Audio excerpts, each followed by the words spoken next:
Hello there, pretty people of the internet, and welcome to my channel. My name is Annika. This is Sebastian. He's 7 months old. And today I'm going to talk about how to get things done when you have kids, or more specifically, babies around. You're mighty cute, but you do take a lot of time and attention. So in life, we all have a lot to do all the time, but then you add kids to the mix and things kind of just go nuts. So I'm still working on it, but I have found that a few things are really helping me manage my day and manage all the things I need to get done so that I can stay as happy and sane as possible, even though I'm not always succeeding 100% at it. So my first piece of advice is to remember that you don't have to be busy. You don't have to wear busy as a badge of honor. And I know most of us do. I do as well. I'm working on this every single day, multiple times a day. We wear being busy and stressed and sleep deprived as a badge of honor, and it's not helping anyone. It's not helping us. It's not helping the people we are interacting with. So I want you and myself to constantly challenge this idea that busy equals good or equals value or equals worth of some sort. It doesn't. You deserve to live a life that matches the pace you want, and busy doesn't have to be it. The second tip is to figure out what actually matters to you, and I want you to actually write it down. Write down the things you want to do. If you've already done the ideal ordinary week map out, I will link the video I did about that up here, then you already know exactly what it is that you are hoping and wanting to do every hour of the day. Knowing what you want to do and what you want to spend your time on is important, because it moves into the third step or advice or tip, which is to do less of what you don't want to do. I laugh because it's such like a simple thing that you're like, yeah, duh, I obviously want to do less of the things I don't want to do. But I think in reality, a lot of us aren't actually doing a lot to do less of that. What are you doing? Look at this little banana. If you are able to be very clear and very specific about the things that you want to do, it's a lot easier to cut out all the things you don't want to do. For instance, I have on my list that I want to do some cleaning. Cleaning isn't my favorite thing, but I do enjoy living in a clean space. But I don't want to be cleaning all day. So then I think, okay, how can I make sure I don't have to clean all day? I can limit the messes that we can create. I can make more efficient schedules and plans for actually getting cleaning done. I can ask other people to help so it's not all on me. Moms, I know you don't want to, but you kind of have to ask your partner for help. There's also a lot of things that most of us feel like we should do that we don't actually want to do.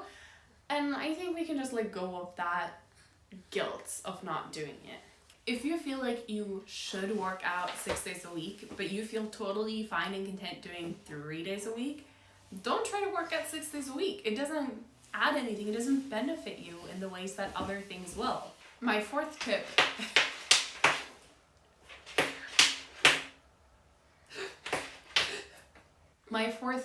is to use the time when your baby's asleep to do things you can't do when baby is awake.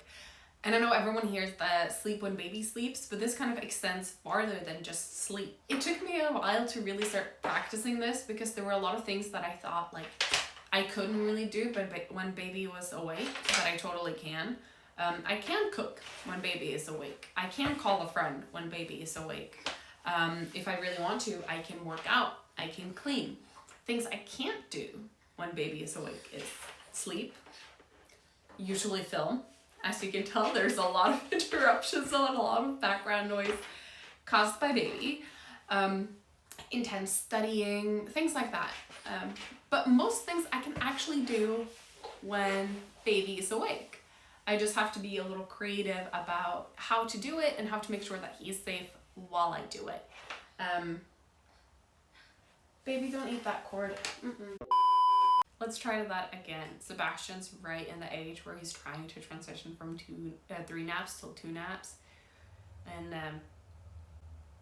it's a challenge. But number 5, and this one kind of offended me when I first heard it not too long ago.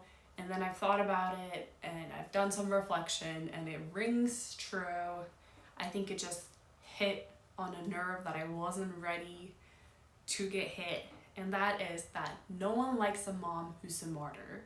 If you spend time doing stuff that you don't really want to do, and then you say, well, I did it for you guys, I did it for you kids, I did it for my partner, you are the ones benefiting from this, I am so selfless, and no one asked for that, then you can drop it. You are putting these expectations on yourself, and you are the one that feel guilty if you don't do it, and then underappreciated if you do it.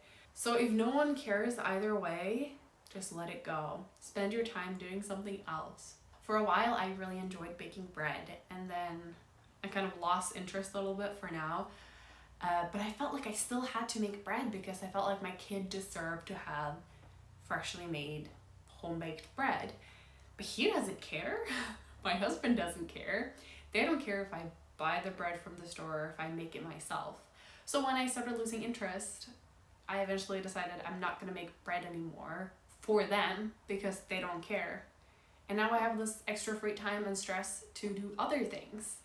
So while it is nice to do something unexpected and special for people that matter to us every once in a while, they don't know that's coming. So they don't miss it if you don't do it. So you're just putting this pressure on yourself. So see kind of with the critical eye the areas of your life and your day where you are doing things for other people that they didn't ask for and they don't care for, but you feel underappreciated when you do it, or you feel guilty if you don't do it. It is hard. It really takes a lot of looking inward and being real with yourself in ways that maybe you aren't ready for, but try it and think about it for a while. And I think you'll find that it actually rings quite true. Number 6 is to lower your expectations to meet your comfort level. Think about how clean do you actually need things to be? What are you comfortable with? Sometimes we expect ourselves to have like a super clean and tidy place with dinner that's like homegrown, homemade from scratch, takes 6 hours, but we're really fine with something that's way below that. So if you can get those two to meet, you'll find like a very happy place to be because you're still comfortable in your space, but you're not doing a lot more work. You kind of get what I mean, right? So I don't want a place that is really dirty, and I don't want messes that are in the way of using the space how it's intended to. Other than that, I'm pretty fine. I don't really mind if there's toys everywhere. We'll clean it up at the end of the day, right after my oldest son goes to bed, and it's done, it's fine. I do mind if there's a lot of stuff in the sink because then I can't use the sink. Since I started school full-time as well, I had to let a lot of things go in terms of household chores, and I realized that a lot of it doesn't make a difference in my life. I don't need things to be spotless to be comfortable with it. So now I kind of just do the work up until the level that I am comfortable with, and I have lowered my expectations from needing everything to be picture perfect all the time to like meet where I feel like things are good enough. I think a lot of us have much higher expectations of ourselves than we do of our space. So if you can get those two to match, I think you'll notice that you'll save a lot of time and physical and mental energy. Number 7 is to cut back on the planning and increase the doing. I have almost completely stopped making systems and tracking and organizing different things for around the house and the kids and studying and everything because I find that I am fine without, and it takes away time and energy that I could have spent actually doing the thing. So instead of making very detailed plans for how I'm going to study, I just sit down and start with the first thing that I need to study. Same with cleaning and keeping a space and maintaining a household.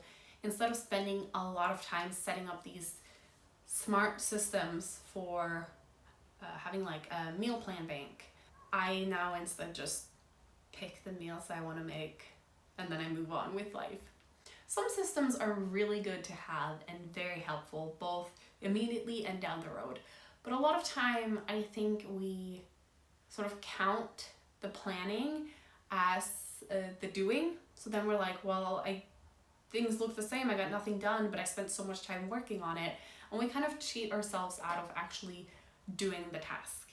Here, I quickly want to make a note that I'm not talking about the mental load, which is real and heavy and important and has to get done, but rather about planning and making systems and to-do lists as a form of procrastination, which I have done a lot of, and it has not served me well. Instead of trying to set up the best way to do laundry, try to just do the laundry. And number 8, try to do like a mental declutter and cleaning up as well. There are books such as Don't Sweat the Small Stuff, that's quite good, and The Happiness Project. I like both these books because they kind of bring the focus back on the fact that a lot of things aren't really important. A lot of the bad things aren't really important, but all the small good things are. Life is made up of weekdays, and if we can do small things to make our weekdays better by decreasing the bad things and increasing the good things, we'll live a happier and better and more satisfying life. One thing that has really worked for me in clearing up some mental space is to not listen to things all the time. I really enjoy watching and listening to YouTube videos, audiobook, podcasts, but I find that it deters from everything else. So I don't enjoy the thing I'm doing as much, and I don't enjoy whatever I'm listening to as much. So instead of constantly putting in new information and impressions, I try to limit that. Life comes in seasons, and if you have a baby right now, that's a really, really busy season. Things are kind of crazy. They won't always be like this, but for right now, things are probably not going to be perfect in the ways you want them to be. You're not going to have all the free time you want to, but there is time for you and there is space for you, and you need to make that happen. I'm hoping that some of these points have helped you kind of decrease the things that you don't want to do to make a little bit more space for you as a person to do the things that you enjoy and that you need to do for you in your life. Thank you so much for watching. I hope this video gave you both a few practical tips and a few kind of mental challenges and things to think about and consider so that you can improve the balance in your life as a mom, especially as a new mom or a mom with really small kids. If you're struggling with doing it all, then I get you, and I'm here to tell you, you don't have to do it all. Doing it all is not for me. It's not for me. There's things I don't want to do and I don't care to do, and I'm not going to do them. So best of luck to you. I hope you're able to cut out some bullshit in your life and feel like you can finally breathe a little bit. Thanks for watching, and I will talk to you all in the next one. Bye.